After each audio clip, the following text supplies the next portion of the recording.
Hello, this is Mary Jo Morgan from Fred's Used Websites, and I'm going to demonstrate how to insert an animated image widget onto your web page. You can see here that I am logged in. Obviously, if it gives me an option to log out, I am logged in. I'm going to navigate to the body of the page to edit that, and I want you to notice my cursor here is at the end of the heading. I'm going to place two hard returns in there right now. An arrow up to that first hard return. So if you notice, here I have a space that's empty. I want that paragraph to be empty to make certain that I have room for my captions at the bottom of the photos. So I can arrow up to that first paragraph after the heading,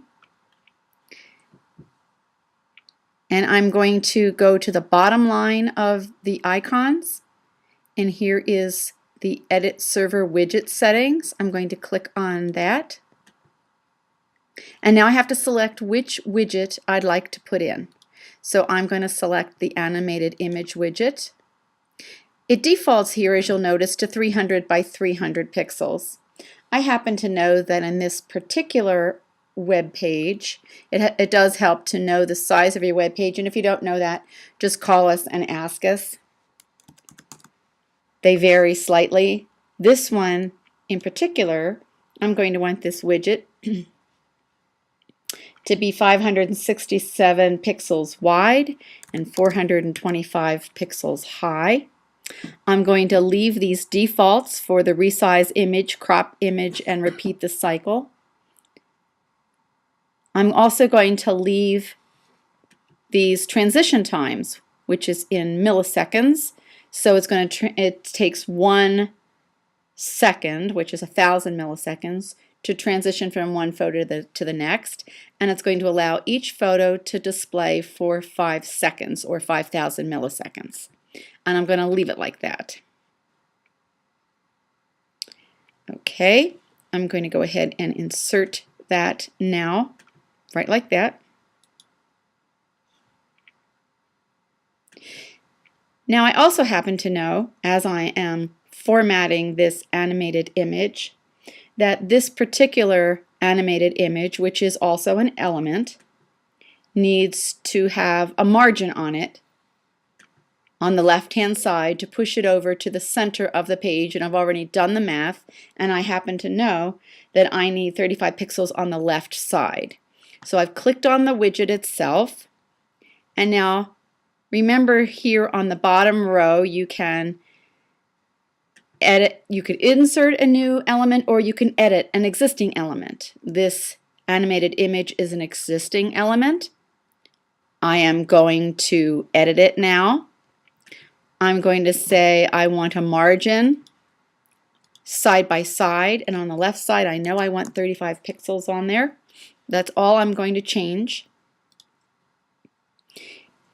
And this animated image now appears to be in a different shape, but leave it alone, that's okay. All I've done, I know all I've done, is to put a margin on this left side. And as you can see, in this editor, the editor is nearly WYSIWYG, which it means what you see is what you get. However, it's not exactly WYSIWYG. So you can see that right here, it looks like there's more space on the left-hand side than there is on the right-hand side. But I've already done the math, and I know that having a 35 pixel margin on the left side is going to situate this image exactly where I want it. So I'm going to go ahead and submit that. And now when it first comes up, when you've inserted a new widget, it just has these dummy photos in here so that you can see what it would look like. There's just 2 photos here.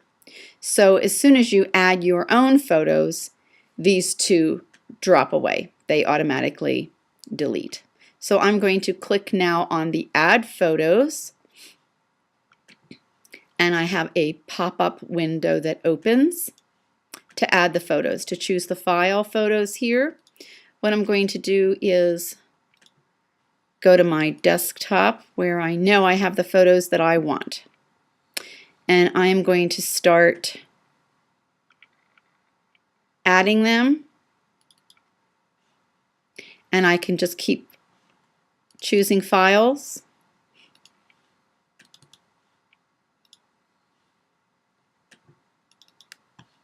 You'll notice that these are uploading quickly because they're sized already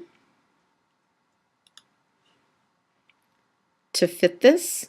But if you have not sized them, that's okay. You can just add them up, choose the file, and it will crop them automatically.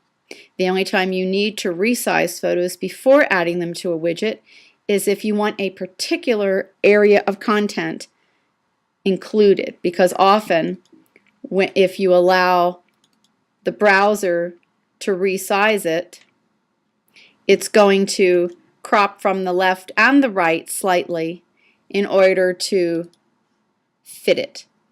And that might not be exactly what you want.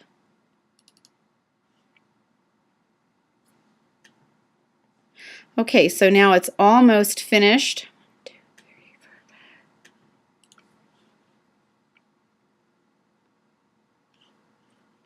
Oh, I think I've missed one.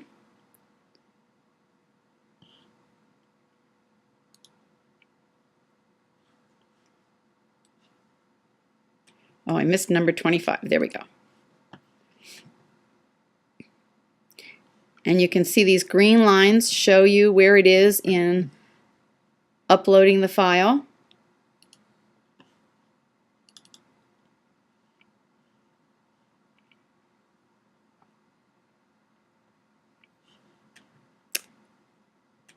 There we go. Had a little hiccup there, but now I probably have two of number 25. That's okay. I can delete it later. Now I'm going to close that because all of these photos are finished uploading.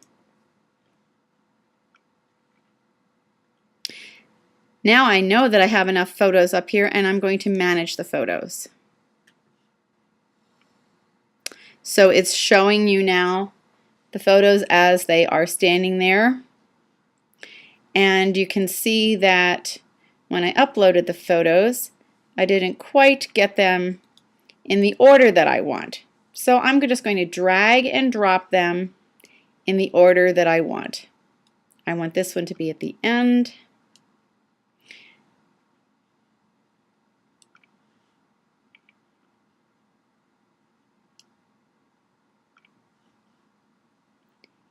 And let's see, I want this one to go to the beginning.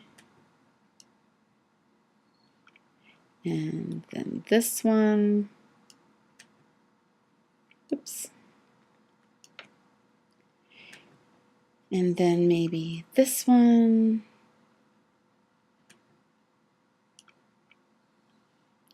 So all you have to do is just drag and drop the photos wherever you want them in the order that you want them to appear.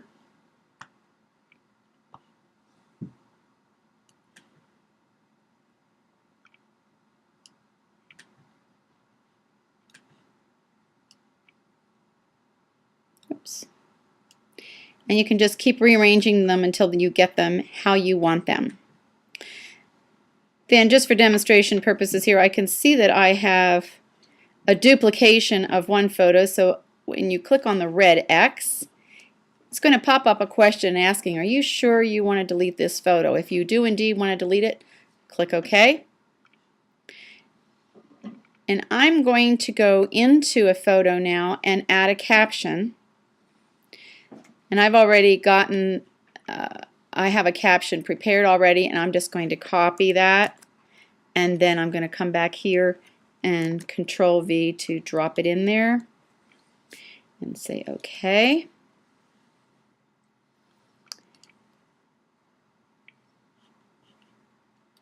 And the same thing with this one.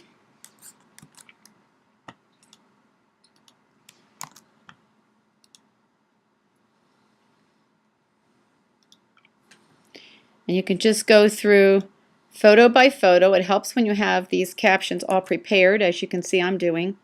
makes this a much faster process, and you just Control V, drop, and copy and paste it right there.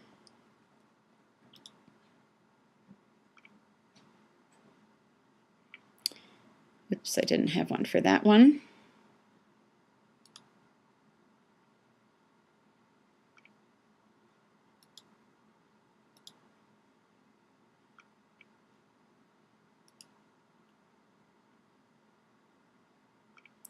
Well, I guess I wasn't as prepared as I thought I was. But you can see what I'm doing. I'm just going through one by one, and I'm adding captions. And you can always come back later and add more captions. So that's enough. You can see what I'm trying to do there. Now I'm going to close that. And now you can see here that I have captions at the bottom of the photos. And that's the main thing. You want to make sure, remember when we put that extra space in and then we arrowed up and inserted the widget, that gave us enough room at the bottom to make certain that we would see those captions. And I can always go back into Manage, and here I am. If I don't want a particular photo to show for right now, I can click that red dot, and now it puts a pink or red screen over the picture, which means if I close this now, that picture will not be visible in this animated image widget, but it's still there. So if I go back into Manage again, I can click that green check mark, which then allows the photo to be visible. And I'll close it. And that's all it takes. You'll notice that when I closed that widget, the image flashed on the screen. It disappeared for a moment and then it came back, and that's perfectly okay. It's just saving the changes and then coming back. So there you have it. You can see that it's very easy to upload as many pictures as you want.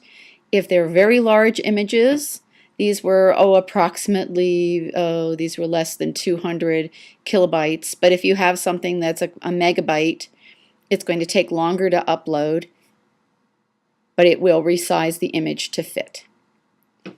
And there you have creating an animated image widget, populating that widget, and then managing what you've populated it with. Have fun with it and keep your photos nice and up to date so your target market is always coming back to your website to see your most recent photos.